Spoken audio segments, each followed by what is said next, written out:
네, 그럼 이제 이어서 바로 메인 세션.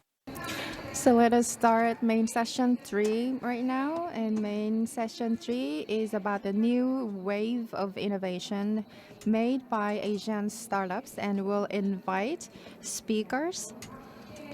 Dr. Taeho Park, professor of San Jose State University, and please welcome the speaker with a round of applause.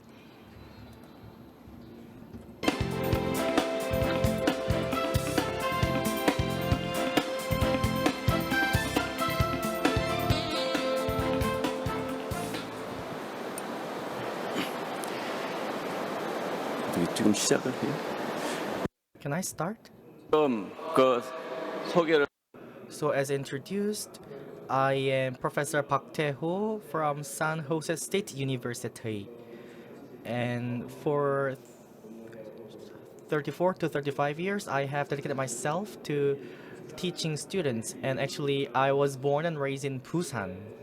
So I was born in Busan, and I finished my high school in Busan, and I migrated to Seoul to study, and I studied abroad, and now I have spent 38 years and 9 years in the state, and I have taught students at San Jose State University for 34 to 5 years. So it's a very short period of time, but I would like to talk about the theme A New Wave of Innovations created by Asian unicorns. Of course, this topic is overarching and broad, I know, but I would like to make most of this allocated time, and I believe it's truly meaningful. And it's my great pleasure to speak before you, and it also gives me a great sense of honor. Then, you can see the images of unicorns. In 2013, the term was coined by Alien Lee, which refers to the perfect health startups with a valuation over 1 billion US dollars. Then, actually, this is a mythical animal, unicorns, right? But there are a lot of pictures depicting unicorns and white horses with a horn on his forehead. And some pictures say that there are some different colors on the horse body or unicorn's body, and it looks similar to the horse's species, but the unicorns can fly with wings. So, fly is one of the slogan, right? The Connect Asia Fly to the World, and I believe the feature of flying unicorn is very relevant to today's slogan. Then, in 2013, the term of a unicorn was firstly coined, and many people tend to think that the characteristics of the unicorn is very rare and the rare nature. But now the number of unicorn jumped to 1,201 as of October 2022, and now it reaches toward more than 1,300 unicorns born. So with a rapid phase, startups evolve into unicorns with a valuation of over 1 billion US dollars. But you might be well aware of recently, this year, every country is dedicated itself to curb the inflation, and thereby increasing their base rate or interest rate. And the consequential effects are the slowdown and contraction of economy, at the same time contraction of daily lives. And VCs, of course, witness a decrease in investment these days. So let's say you are a founder of a startup, then last year was a very favorable environment. According to the data, last year was a record high in investment amount, and last year was a birth year for a larger number of unicorns. But now the things have dramatically changed. So you need to reckon and accept these changes. If you are new to these changes, then your startups not only this year, because we are nearing the end of this year and next year, and you have a lot things on your plate to be addressed. And now the number of unicorns decreases, but VCs are now witnessing a decrease in their investment, but this is not the zero, right? So, which means you have opportunities to be seized lurking in. And as you can see from this bar chart,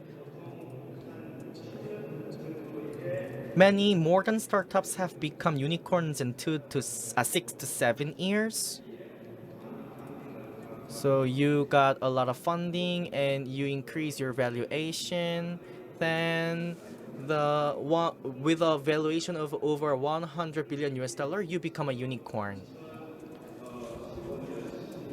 In 2015, 2016, and 2016, startups born in that year now join the membership of unicorns.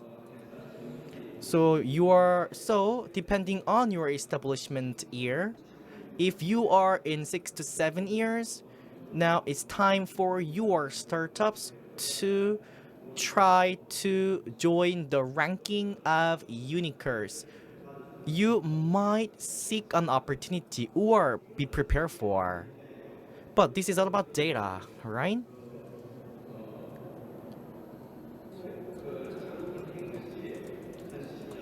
So let's say it's been 10 years since you established your company, but you can become a unicorn ranking. And as of last month, this data shows the unicorns by country, by industry. And the US tops the list, followed by China, India. Those countries are laying the fertile ground for birth of unicorn companies. And this fertile ground or soil, on the what ground those soils gave birth to unicorns? And now, for Asian startups, for Asian unicorns, we are talking about the Asian startup ecosystem. So how can we increase the number of Asian unicorns out of Asian ecosystem? In the sense, China tops the list, followed by India. You can see this from this data set. And I am a Korean, of course. I don't have a green card as a Korean national. But now Korea becomes and enters top 10. So Korean startup ecosystem made a great stride. This is a clear testament. Then why many unicorns in the States and China? So you might guess, but might not be the case. It might be attributable to technology. So becoming a unicorn requires a technology-based innovation. And such an innovation should be met with business model to revenue model to create and generate a proper revenue. Then clients are convinced to buy and adopt your innovative solutions and technologies. This is the story behind this. And for venture capital, they play an important role. As you are all aware of, the US and China in particular, the venture capital in the US is unrivaled and unmatched. There are abundant resources in the US, and also the US and China have a larger pool of talents with mindset of innovation. And young talents should be a prerequisite for becoming a unicorn. And many young talents, of course, you are not necessarily be a youth, but there are a lot of engineers in the Silicon Valley. The same story is applied to China. And entrepreneurial culture should be entrenched to create unicorns. And Silicon Valley after 1950s, startups start to be born, and startups have written a success story, and other companies follow suit. So this entrepreneurial culture entrenched in that system is important, and of course market size is great importance. And as you are aware of, China has more than 1.3 billion of population, and the China for 300 million population. So the market size should be befitting.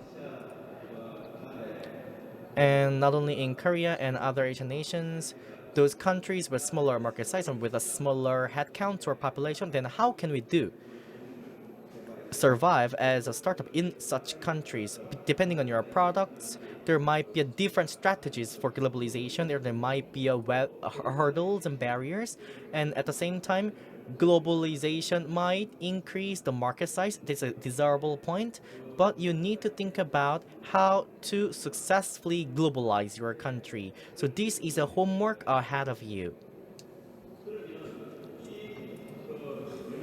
So this kind of unicorns, so I'd like to take a look at a number of unicorns born by industry.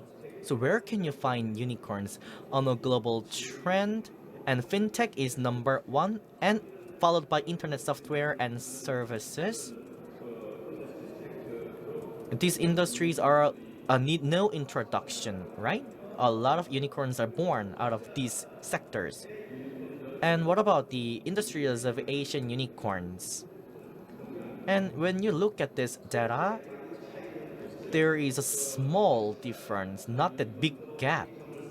So Asian unicorns come out of e-commerce and fintech sectors.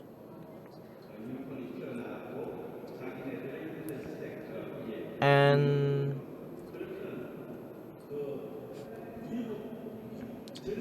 so on a global trend and an Asian trend, let me compare the two. And in practical manner, on an at an Asian level, a larger number of unicorns come out of e-commerce compared to global trend, and fintech and internet software and services are sectors that produce smaller number of unicorns in Asia. And as you can see, I draw a table showing a ratio of number of Asian unicorns compared to the number of global unicorns by industry and by sector for comparison. And travel sector produces 14 global unicorns, and of which 12 unicorns are Asian based, and education technology sector produces a larger number of unicorns located in Asia, 19 out of 32. So so you can see the concentration and the ratio of number of Asian unicorns compared to the number of global unicorns. But that does not necessarily mean that your innovative products should be solely focusing on these aforementioned sectors, such as travel and edutech. So if you are not in the sectors of travel and edutech, your success are not guaranteed. This is not the case. Unicorns are widely available in a garden variety of sectors, but there is a difference in ratio. So there is some concentration of number of unicorns in industries or not. So you need to identify the niche market, and you need to develop a business model that befits the niche market, and you need to jump into the market. That means you can achieve a great success stories. 그 유니콘하고 유럽 쪽 So I think we need to properly make comparison between the U.S. market, and because in the mobile market, the U.S. and China which show the same situation, and in the sectors of education and technology, some things are noticeable. And if you look at China and India, there are 19. But currently in China, there are only 8 to 9. And I think you can correlate this to the story that I just mentioned. So if you look at the China and India, both markets are really big in size, and China and India, these countries have public education. The public education system is not that good compared to the private education system. So that's why many startups are being born for better education, and these companies become unicorn companies. But if you look at Korean market, well, China, India, and Korea, these 3 countries are three countries among the world with the highest level of education zeal, so to speak. So, but Korea alone is not a sizable market.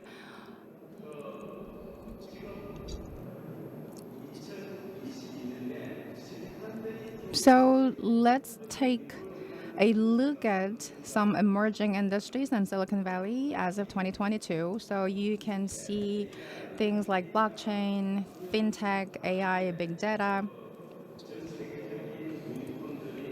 Well, these sectors overlay with the industry sectors harboring the global unicorns. So drone technology and metaverse are some additional sectors that can be included in this category. And health technology. Health tech, I believe this sector is something that we are to continuously see the increase going forward, because more and more people are more concerned about their health and quality of life. And if your quality of life increases, you are to pay more attention to your health and well-being. So health technology is one of the sectors that is very promising.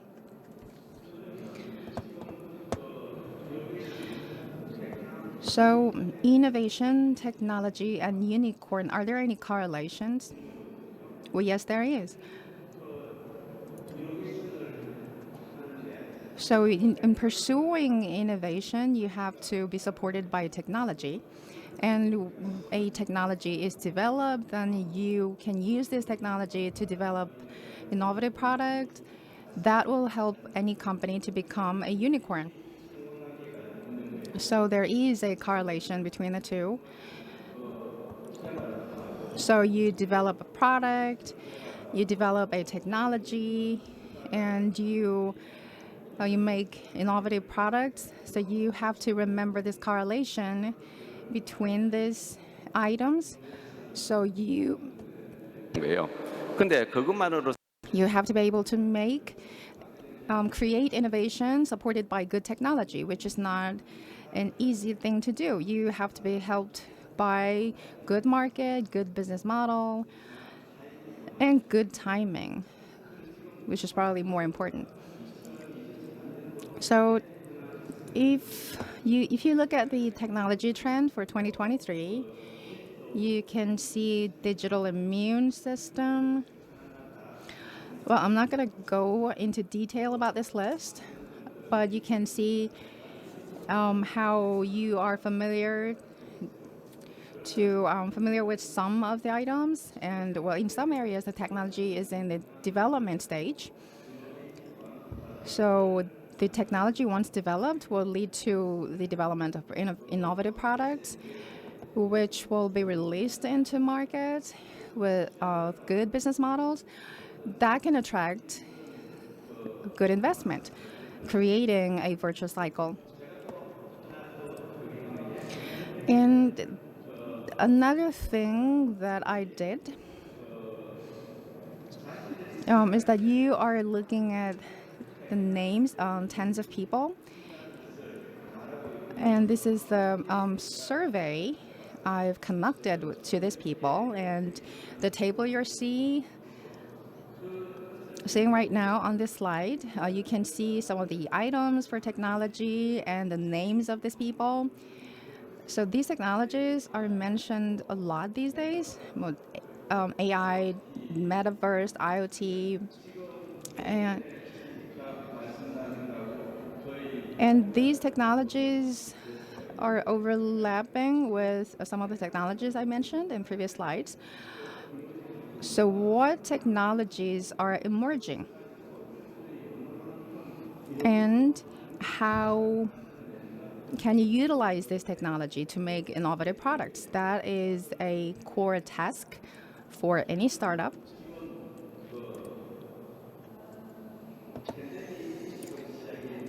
And the pandemic started, and maybe this is hopefully the end of the pandemic. And as we are gathered together here, we talk about how a lot of Asian startups are emerging that will create a new wave of innovation. And how can we sustain that wave? It's a really important question. So this emerging new wave must be maintained and sustained. And that is for us to do. We are at a critical stage, and I'm not sure how many of you have started your own company or when you did that. But if your company is several years old, you might have faced some barriers prohibiting your company from growing faster, or young startups that had started recently. What do they have to do? What are some challenges, recent challenges? Well, at some point, fundraising was easy. At some point, it was difficult. But things are going to be different this year and next year. Of course, not drastically different, but things are going to be different anyhow. So these are the points you have to think about. So these features, main features of unicorns. 피처들이 어떻는가 하는 것을 So if you take a look at unicorns, you will find some common features of these unicorns. So I asked you a question: why do U.S. and China have so many unicorns? I think this is in the same context. You have to based on technology, and many people should be welcoming towards disruptive innovation. But not every innovation has to be disruptive, because more important is sustainable innovation, sustained innovation. For that value, you can also find good business models based on which you can create good products, based on which you can attract good talents who can create synergy effect and good partnership with the founders. So they are some core elements for the successful startup or unicorn.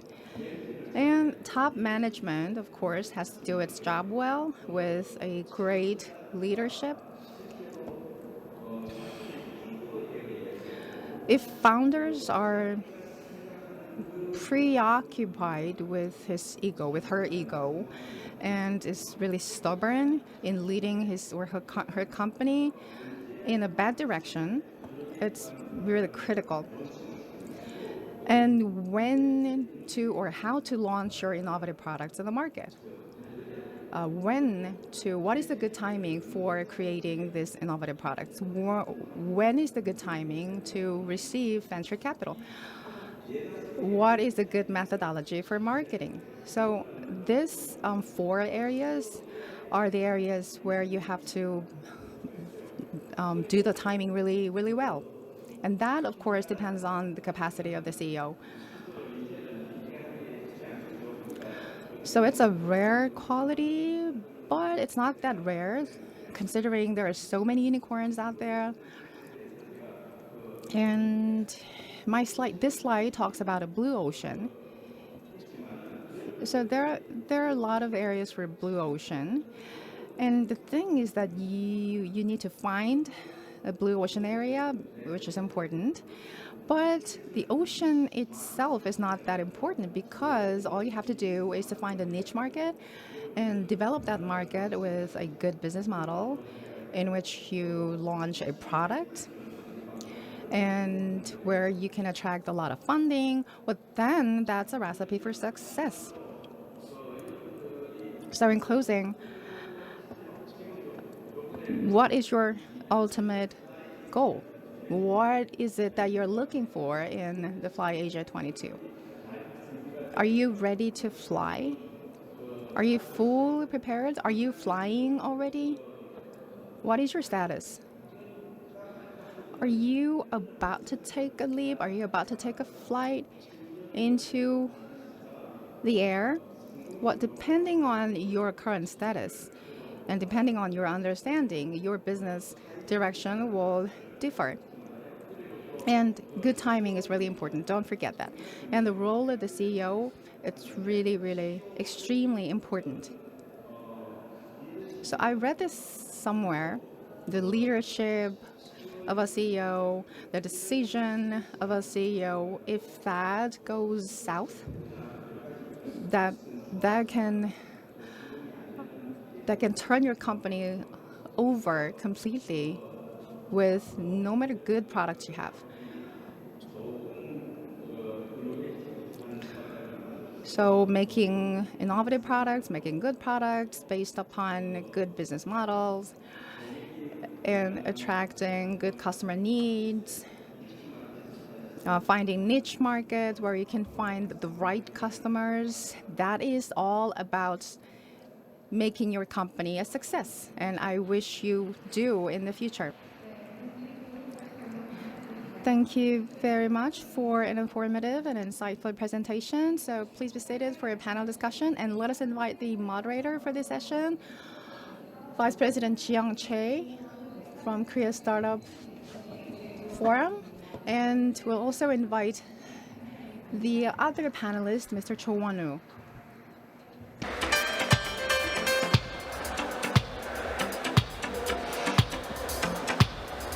네, 감사합니다.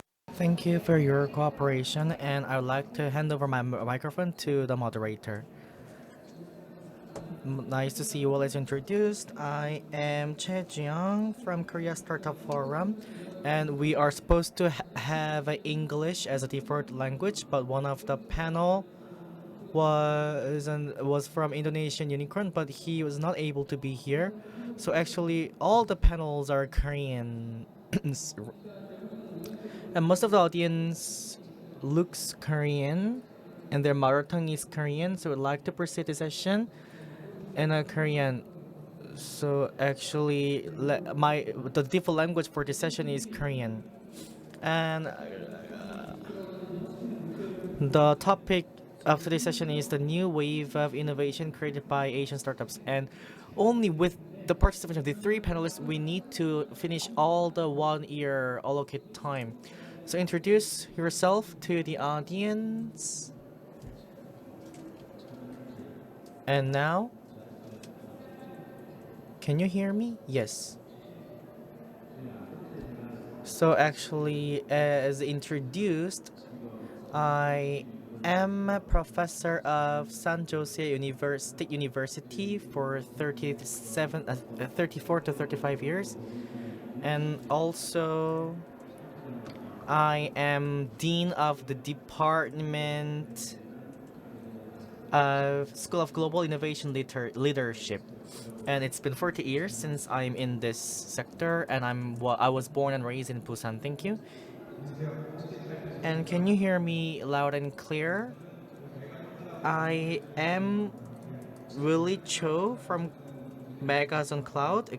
I am a co-CEO. You might not be aware of our company, and while I listened to the professor's presentation, I thought about the category of my company's belonging to. And internet software and service sector is something that our company belongs to, and data analytics. And we are a cloud-based services, and we provide data managed and cloud managed services. And now we also provide SaaS application business solution provider. Nice to see you all. And please give them a big round of applause once again. Thank you very much.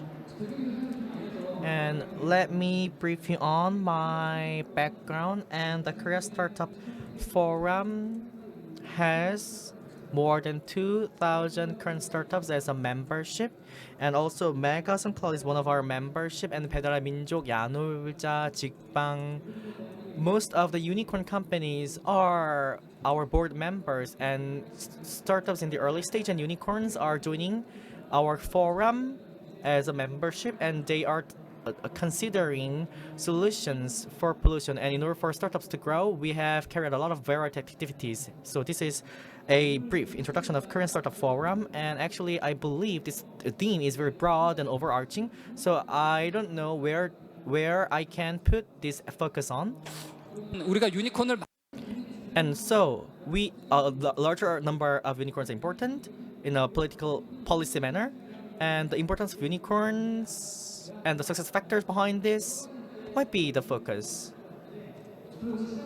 But actually we have plenty of time, so why don't we take a deep dive into these two components? Actually, the cloud, Megazone Cloud becomes a unicorn this year, and you become a unicorn, and you established your company in 1998. But from now on, since then, as a startup in the early stage, and you now become a unicorn, right? So is there any innovation direction that your company pursued? And as a unicorn these days, with a size, what kind of innovation should be pursued by your company? So could you please elaborate on? Thank you very much. So at the outset, unicorn, the term is very awkward for me because I am not able to feel and sense the fact that we become a unicorn. And 1998 was the establishment year for my company. And when I introduced my company, we said cloud data and business application center, SaaS managing SaaS solutions provider, right? And we jumped into the cloud service in 2012 and 2013. But before that, we have long been engaging in providing large conglomerates with system integration solutions. We have had a golden opportunity for that. And that was really a window of opportunity for us. And as you throw a question to me, the background behind my innovation is boiled down to the fact that the large companies and clients have thrown headaches and homeworks, and we need to face with difficult questions. But as Professor mentioned, a fastest growing companies at home and on a global market, Samsung brand outpaces the Google to become number one in the global stage. So these domestic companies are now pursuing global businesses, and the death of their solutions are very profound, and when we provide them with digital solutions, we were the partner to map out solutions to address these kind of concerns, and that was the starting point of innovation, to be honest. And when we jump into the cloud service, we work with global business providers to map out effective solutions. So we were searching for most effective way. So my clients and I decided to start and work on cloud service. So some countries, actually we are an early mover, first mover to migrate our services into cloud. We start earlier than other companies, and every step and every procedure, we are able to secure a larger base for clients, and many clients provide us with input and feedback, which allowed us to develop a new software, and our software are repeatedly developed by competitors. So then we are able to replace those gaps with our software, and the feedbacks from clients were really a great contributor to our starting point of innovation. You pointed out a great thing. So in order to address consumers or clients' concerns, innovation started. Of course, innovation is not a prerequisite for unicorns, right? So small-scale startups can create and trigger and generate innovation. So with a creative idea, you are able to bring about innovation in the market as a small-scale startup. But even though this fact, there might be a good advantage that unicorn can enjoy. And actually, Professor, you talked about the general trend of unicorns compared by country and by industry. So of course the role of unicorns are important, and of course we need to grow the number of unicorns, of course. But what about the other advantages that unicorns can enjoy? Is there any answer that you can deliver to us? Yes, the symbol or the importance of unicorns are important as well. But at the same time, when you become a unicorn itself can acquire other startups through which your company are able to become a unicorn, right? And those startups are acquired by your company or your unicorn company, then the value can be created out of this merger and acquisition process, and these kind of values are regenerated into this industry, which will lead to reinvestment cycle. Then this will lay the foundation for another type of innovative products, and other VCs will make investment in these regenerated values. Then this constitutes the virtuous cycle of innovation. So this kind of ecosystem is continuously rolling out. And this is a contribution that unicorn can make. 이렇게 이상적으로 Yes, that is, you made a good point. So starting from a startup and you grow and you create a sort of a virtuous cycle. And we use a lot the expression open innovation. So startup can pursue open innovation even though they started from a small startup. So if you become a unicorn, then the expectation from the market also becomes different. And well, you also can think about how you can give it back to the ecosystem. You want to contribute to the development of the ecosystem. And I think it's also part of the role of the 뭐 저희가 감히 기여라는 표현을 쓰기는 사실은 Megazone companies. So what do you think? Well, I think it's too early to talk about Megazone for our company. But yes, it's true. Our company is growing in size and the customer base is also expanding, and the diversity and depth of the service that we provide, the expectation is growing, of course. there's also a demand about digitization, and there's a certain direction from the customer in terms of the expectation and in terms of digitization. So yes, we do try to follow these expectations, and the most important value of our operation is partnership. And it's with our customers that we have to build our startup ecosystem, and also with our tech partners. Tech partners are the ones that took part in the product development. So utilizing the platform or common module together, but each industry or each technology capability owned by different partners, it is our role, it is up to us to integrate all of these features and characteristics for a better direction.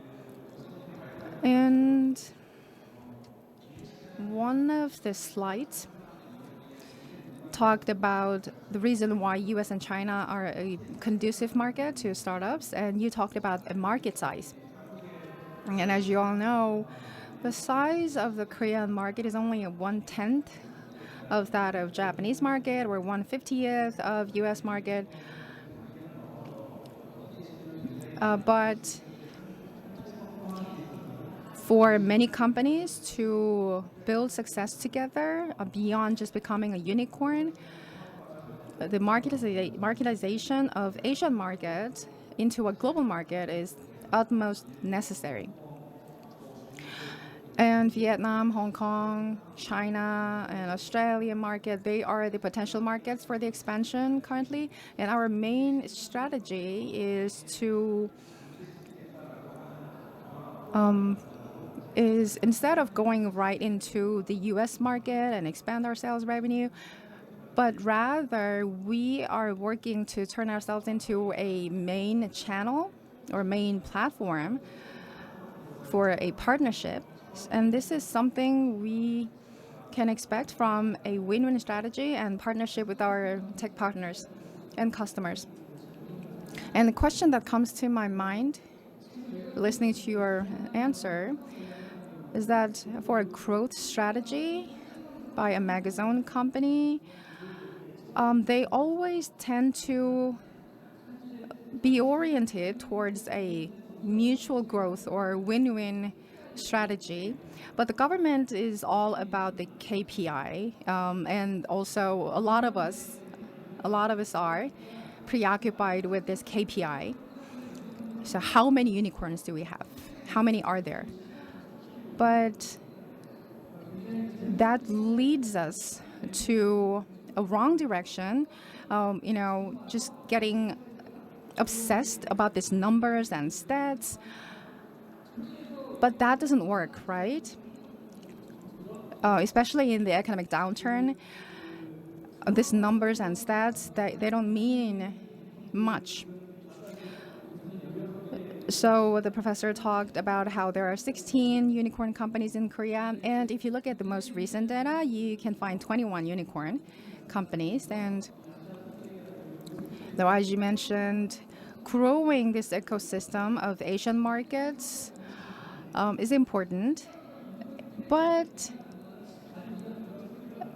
I don't think we have that right now.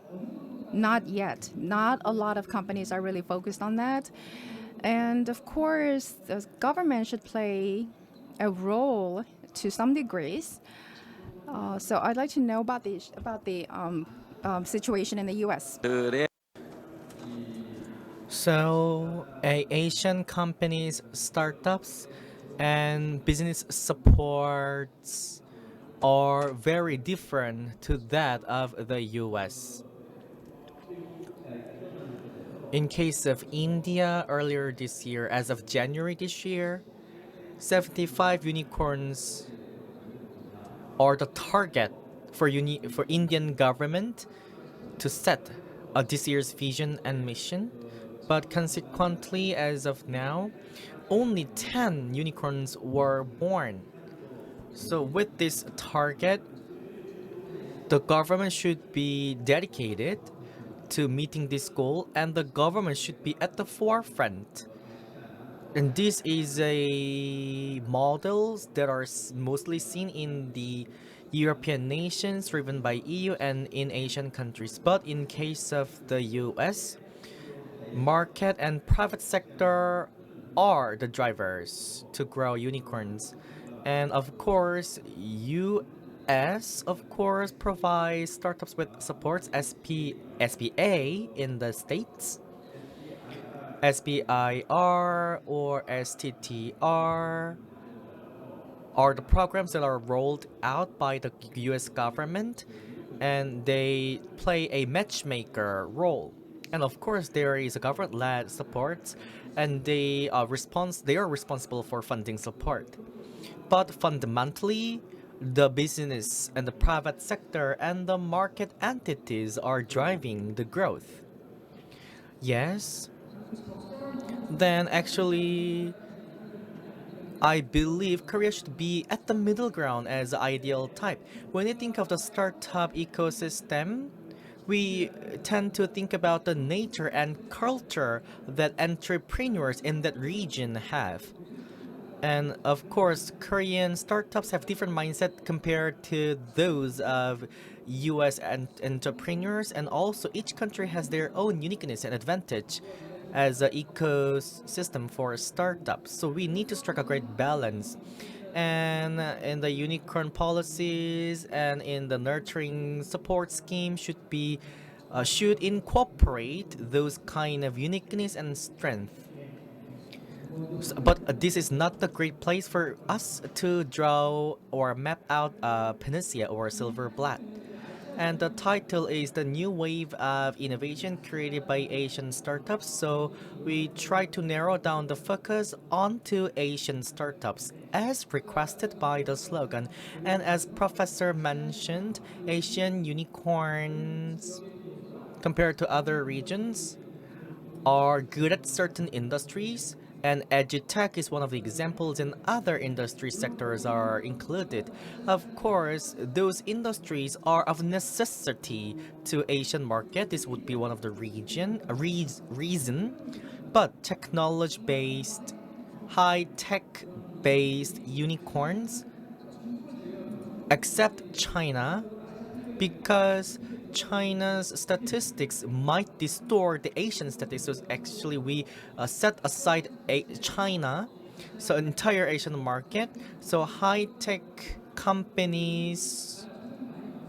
So how can we increase the number of Asian unicorns based on high technologies?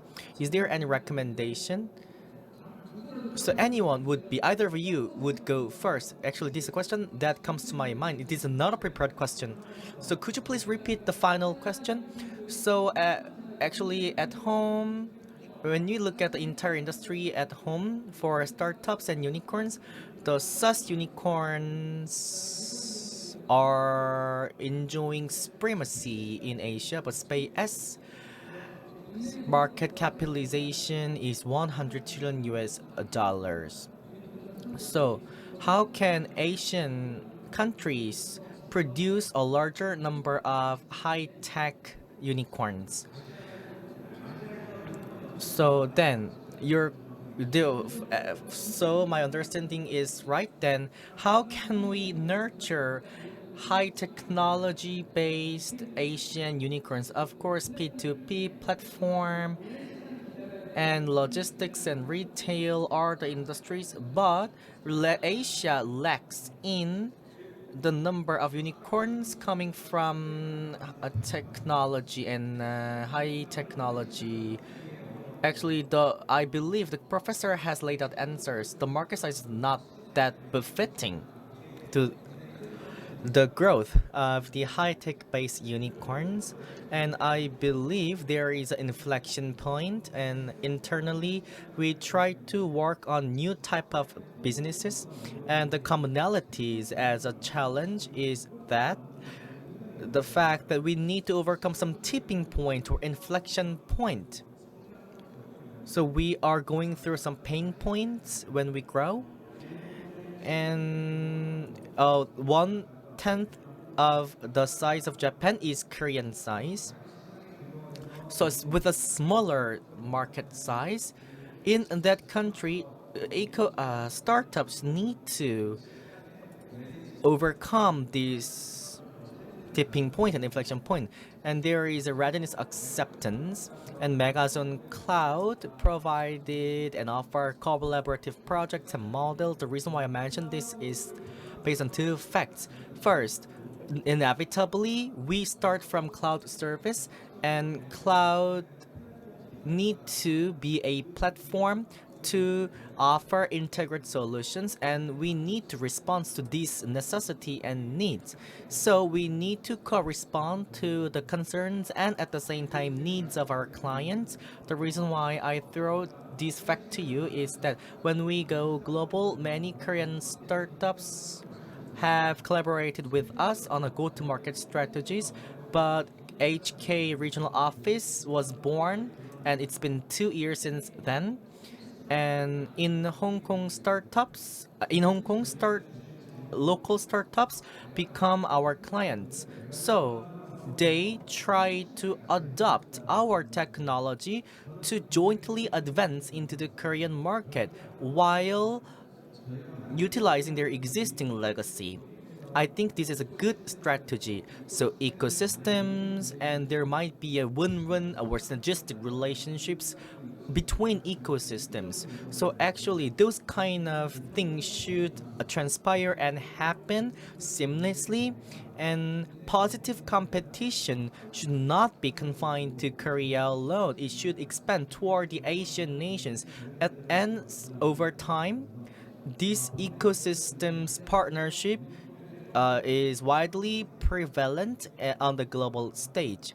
So reason behind this is the fact that we try to grow our businesses further and further. So we try to collaborate with other countries such as Hong Kong and Vietnam and emerging countries partners. So every single of partners can jointly advance into the Korean market and also advance into the Japanese market. And with this synergistic relationship, then we are able to contribute to the growth of unicorn company. 조금 전에 그 질문 Your question regarding the technological perspective. Well, to strengthen the technology base, it takes a lot of time and it takes a lot of investment. And getting investment alone is not sufficient because investment has to be translated into new technology. And it depends on how much investment is being made through the venture capitals and how patient can you be. That's also an important issue.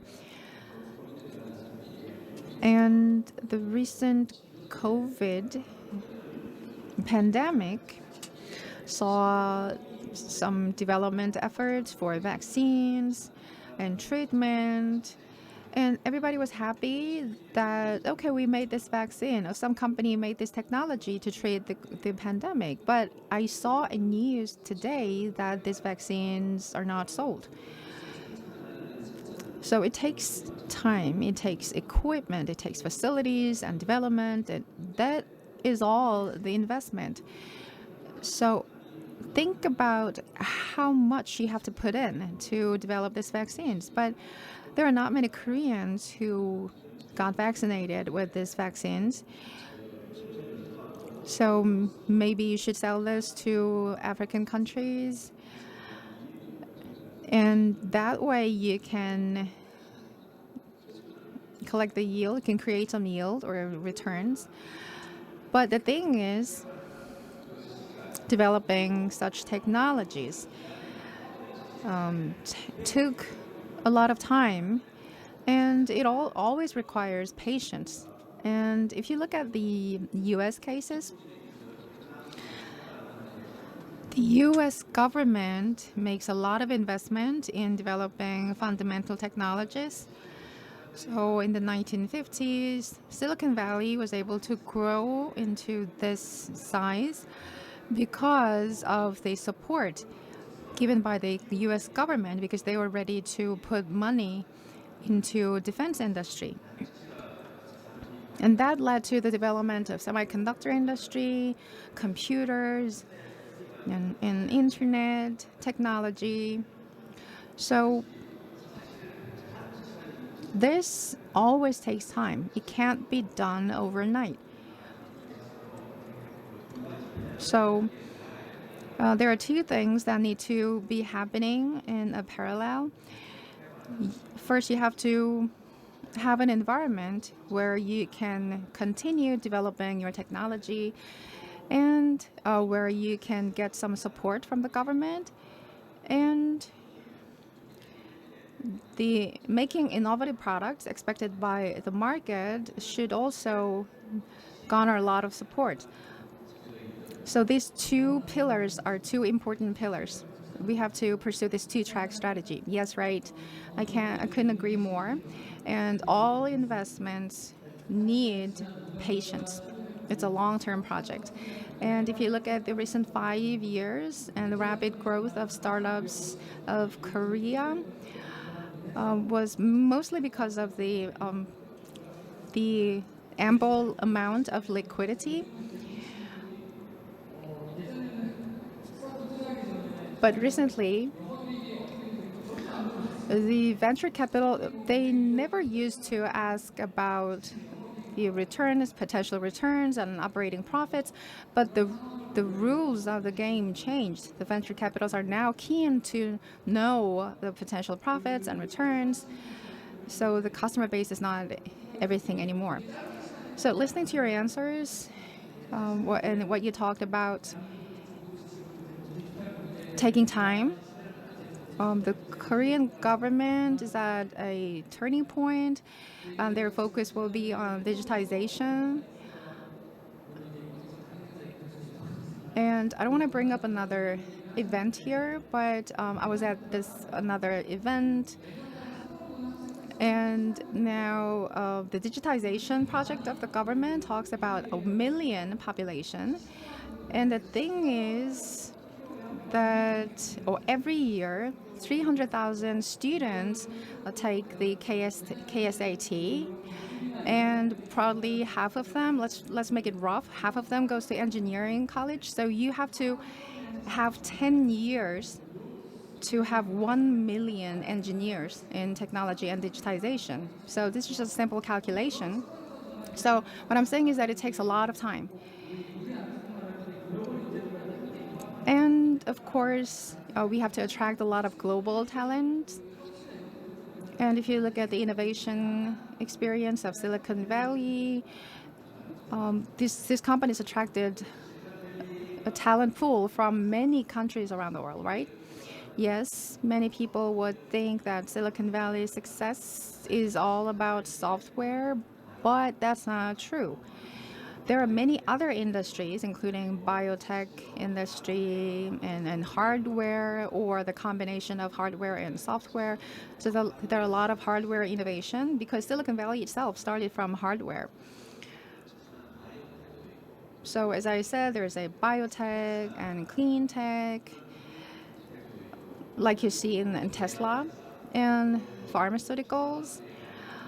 So there are a lot of industries, for example, genetic, which is a biotech company. So there are various industries in Silicon Valley. And of course, there's no shipbuilding, for example. Yes, speaking of industries, I want to ask you, in the process of the growth, at the expansion stage, it's important to hire talented people. And of course, you're going to keep hiring good people going forward. And you have to nurture talented people. That's one important point. So this nurturing talented people is of importance to you, as far as I know. So what strategy are you adopting in terms of the strategy of Megazone company? Well, I think that's the most difficult question. Yes, people are always the most difficult thing. Internally, when pursuing new projects on cloud or software, one focus that we always remain true to was to have training projects together. So when we start a new project, it's our philosophy that we start this project along with our customers. We have to increase the capacity of our customers, and that's why we did the training project, but also training our staff members was also an important point. So these technological changes and education, the traditional conventional education, exposed some limitations so far, because we now have to think about new aspects like enablers and enablement in the new digital environment. This can be achieved through a new platform like e-learning, and I believe not many of you spend more than 10 minutes on YouTube clips because you mostly prefer 2-minute clips, short forms. And for me, a 2-hour long film is sort of a waste of time because there's a good YouTube clip that summarizes the 2-hour film to 20 minutes. So, well, here, some solution architect or developer might be sitting here, but there are a lot of micro-training clips, like 2-minute long or 5-minute long, about the complicated technology and mechanism and algorithm. So these are the good tools to utilize for training as a new platform. So that's part of the new education model that we're going to dig into going forward. And of course, we do have 3-day intensive advanced course, but I'd like to turn that into a more micro program modules for easier digestion for our staff members and also easier sharing among our customers. 농담 And I think it is time for me to throw you a joke. So,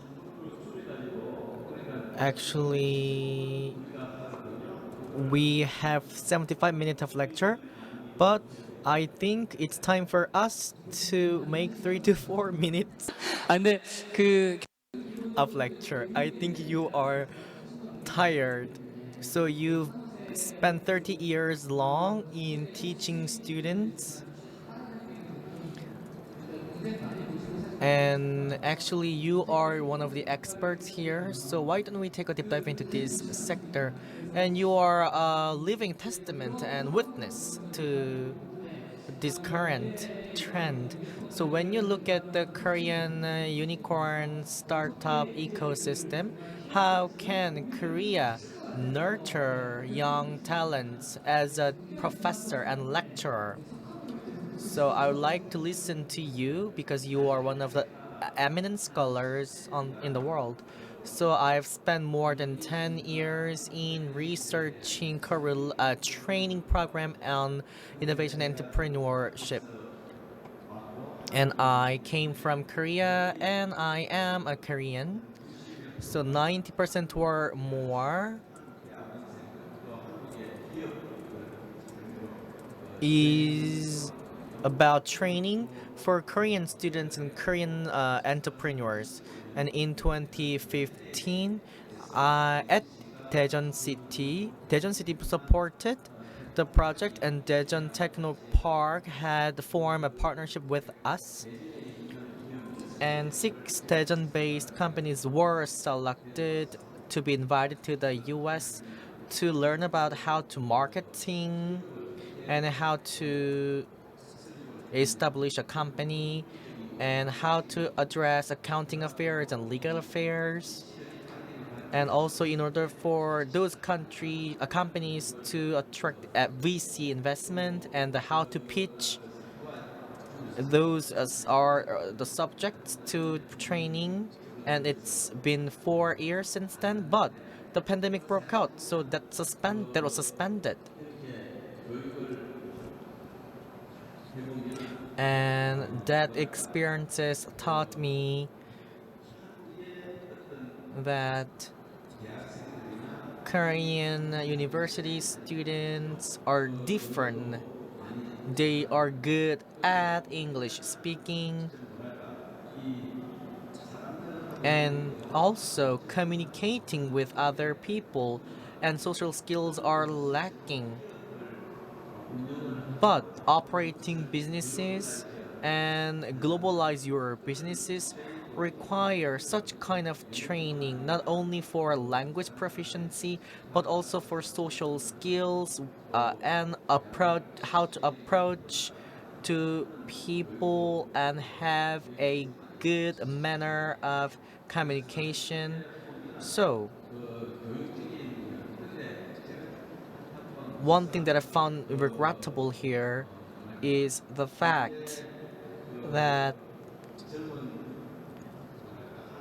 young Korean students, how to say, are reluctant to take on challenge, and the same goes to Chinese young students.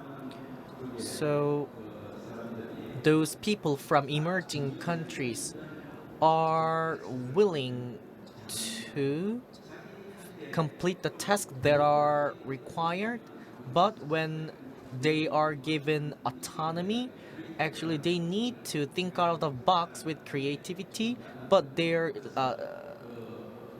solving skills are lacking. So creative thinking is something lacking in Korean youth. Then education system should start at the early stage of childhood, but we put a lot of investment in universities. So with this investment, we need to teach elementary schoolers and middle schoolers on how to become a creative entrepreneur and about entrepreneurship. Of course, education system is one of the most difficult issues to be addressed in Korea. Actually, the importance on the nurturing talents is not enough to be overemphasized. But let's wrap up the question. But as you mentioned before, so talents with a sense of entrepreneurship is of great importance under the future economic events. So digital talents are not about teaching them how to code, but also they need to be taught with creative thinking. So actually, many students are taught how to complain about the status quo. So actually, we need to think of the box and we need to stay away from the comfort zone. And we need to we try to solve the problems ahead of us. And actually, I am doing my best to diversify the topics and questions, but we do have 20 minutes left. Actually, 40 minutes panel discussion is enough, I think, but we do have 20 minutes left, and I would like to open the floor for a question. So there are several questions left, and then we will open up the floor. And I talked about the open innovation, right? And M&A and investment are subjects and areas where startups are more bold. And this is a good starting point for a virtuous cycle. And this kind of trend at on domestic level, and for your perspective, CEO CEO Cho, are you thinking of open innovation in your strategy? If so, what would be the open innovation's future keynote? So, as I repeatedly mentioned, cooperation in ecosystem is another world for open innovation in a technological term. There are two concerns in terms of investment. First, the term partnership. is well utilized in market. But when we use ecosystem, most of the founders agree that ecosystem is good thing, but it's very difficult to be realized. Cloud, actually, in order for us as a platform provider to succeed on cloud, then collaboration is important and ecosystem is important. Everyone thinks it is very difficult, but it is also a necessary thing. So we need to identify a win-win strategy, and we need to identify a point that we can build a synergistic relations. And also we need to identify the roles and definitions of go-to technological partners for Megazone Cloud. 1 month ago, I had an opportunity to deliver a presentation before many audience, and cloud-based clients are the major contact for us. So we have a golden opportunity to provide our customers with a integrated solutions by having technological partnership. And this is the future direction we need to seek after. But at the same time, we need to reach a consensus in a provocative manner. So technological partners should be considered as a R&D center for our company, which means our technological companies, partners, and our company should enjoy close collaboration, and they should share the feedbacks from clients, and this is a prerequisite. But without this is out of nothing. And investment partnership is pursued by our company because of the fact that we have willingness to that level, and we are willing to co-develop the market by having partnership with technological partners. And we need, and actually investment is one of the component here. I'm not in the right position to say that we would like to acquire a company. Rather than this, we need to form a partnership, and there might be a pioneers in the market, so we can provide them with our original access, and building on their innovative legacies, our company and our technological partners can be a complementary partner. Thank you very much. And actually, I have nothing to add on, because when you think of the open innovation, actually many people think open innovation as good for good. But as a startup, open innovation should be created, start putting startup at its center. Ping Pong and form the CVC, and Dunamu forms the Duna Ventures, and Jipang forms a CVC, and they are working as if they work for startups, and I really am aware of how they progress. So this is where I pin my high expectations on. So listening to your stories made me touching. And is there anything to add on, Professor? 하니까 제가 몇 년 전에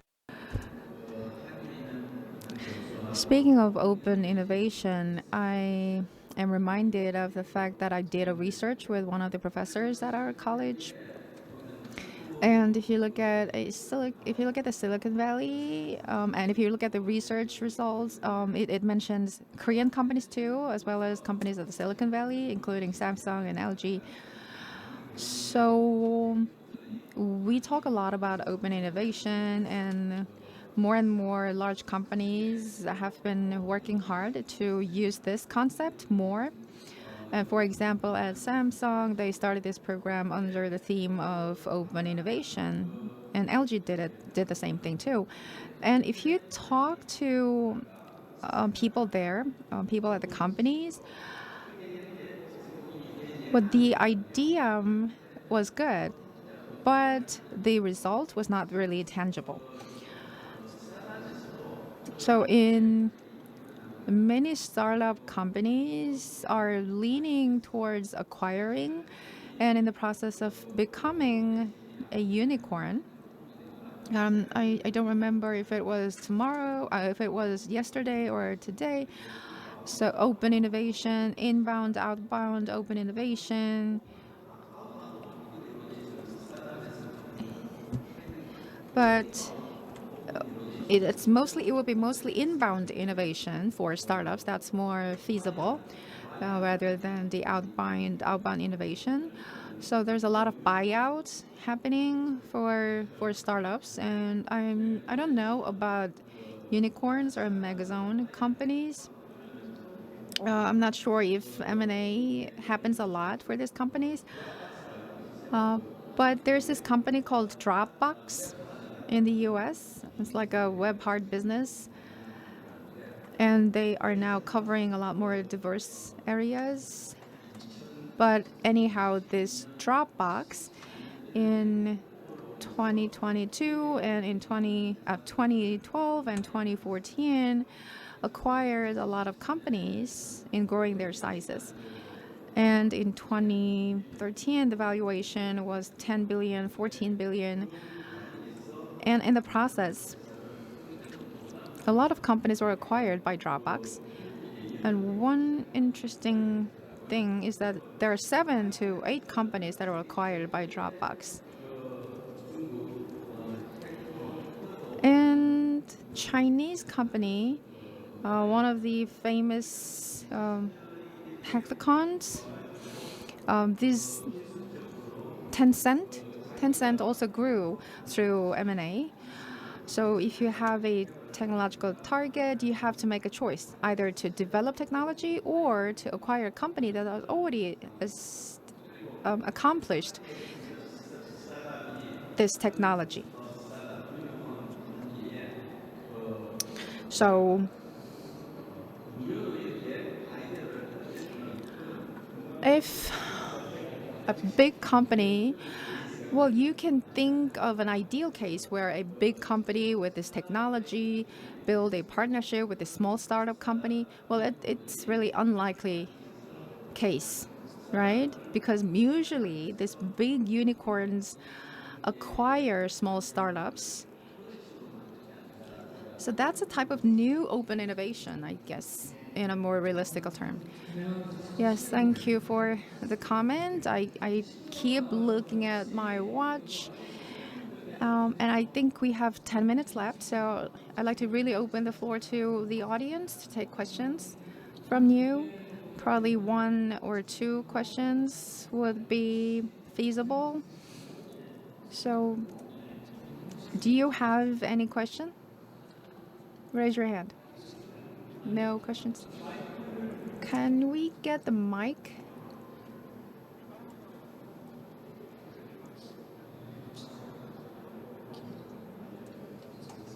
Are you Mr. Pang and Kim?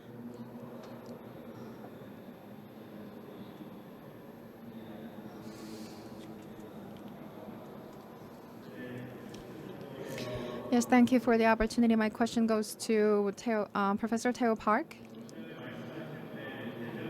You mentioned how the college students from Daejeon went to San Jose. So in my opinion, this exchange program between students, that's not sufficient. It's not about speaking language, but I think it takes more time than that, longer time than that, for example, 5 to 10 years. And inner circle is a completely different matter. So speaking a language, speaking English is not everything.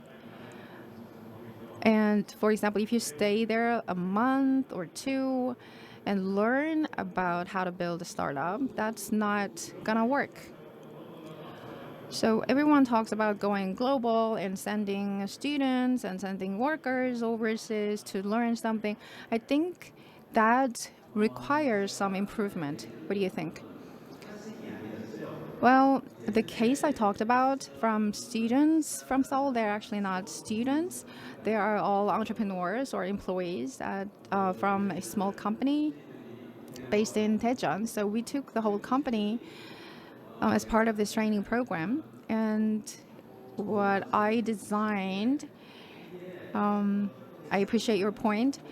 So what I designed, if you look at many programs designed and operated by the Korean government, you take this company to the U.S. Or academic organizations, then they give 1 week or 2 week training program. So I really didn't want to do that, and that's why I told the Daejeon government that 1 week or 2 week program is not going to work. So it's like, okay, you learn this thing and you can do this on your own. So how many of you can digest this completely so that you can start your own company? So I told the government it's not going to work. You have to take at least 3 years to fully learn and make it your own. So for example, for the first year, you learn things, and then you make an evaluation or assessment,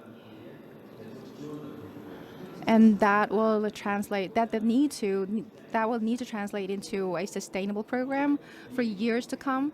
So that was the original design that I came up with, which unfortunately wasn't implemented. So I think it's part of the weakest point, some of the weakest spots that we have right now. There's no sustainability. There's no continuity in this program. So you mentioned inner circle and how it takes time to know about culture. Well, that's true because I've spent 40 years, almost 40 years in the U.S., but I still don't get the basic fundamentals about inner circle, the very American core. I still didn't get there. So yes, right, you made a good point. And I don't think that's the right direction. And I think one of the strengths that we have is that in the American community, there's a lot of immigrants, Korean immigrants. So maybe, matching programs can be created as sort of really matching people to people connection to close the gaps. I think that's feasible and doable because you go to San Jose to make software programs and you spend a year, looking for schools for your children and then housing. It's such a waste of time. And I spent 10 years in the US and I see a lot of such cases where people just waste their time. Right. I couldn't agree more. So, Kotra, for example,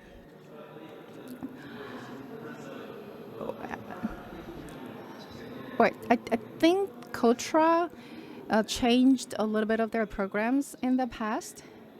So, if you're an SME and if you intend to advance into the US market, then Kotra gives some sort of support. For example, renting or lending the office place for you inside their building.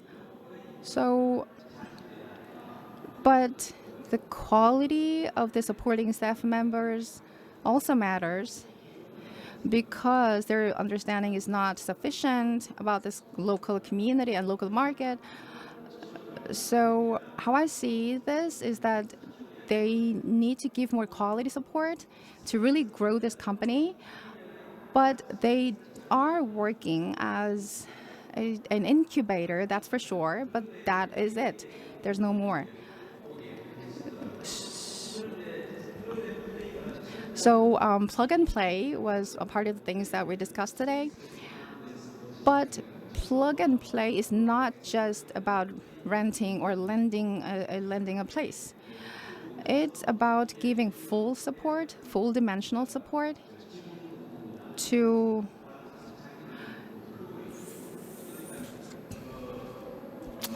for the substantial growth by claiming some shares, for example. So for effective support to be happening, support from the Korean government, that is also a point to consider. Yes, thank you. I've visited Finland, and there's this startup visa. And so actually, to be startups without a business registration are given visa in European nations. And there are a well-established visa system in the European nations. So considering this,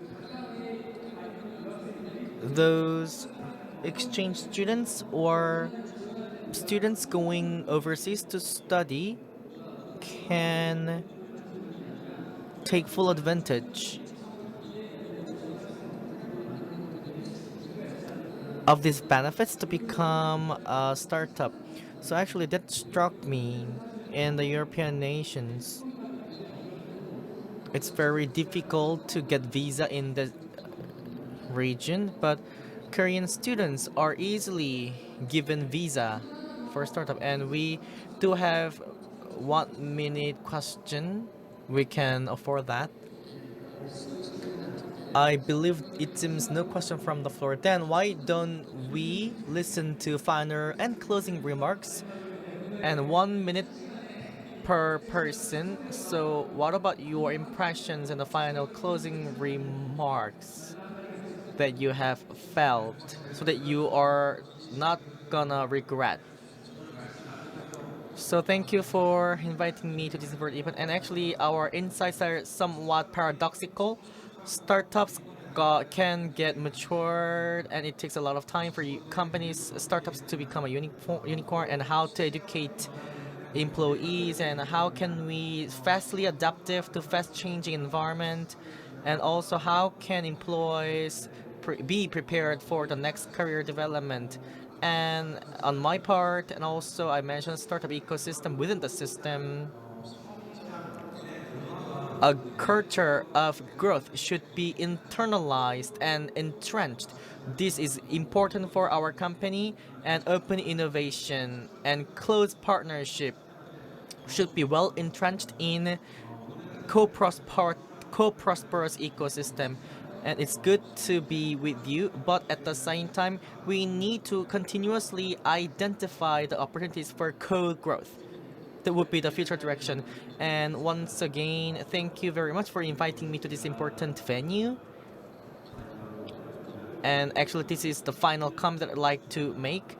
This kind of events are just beginning, and this kind of event should be continued, thereby helping Korean startups to go global and also advance into the Asian markets.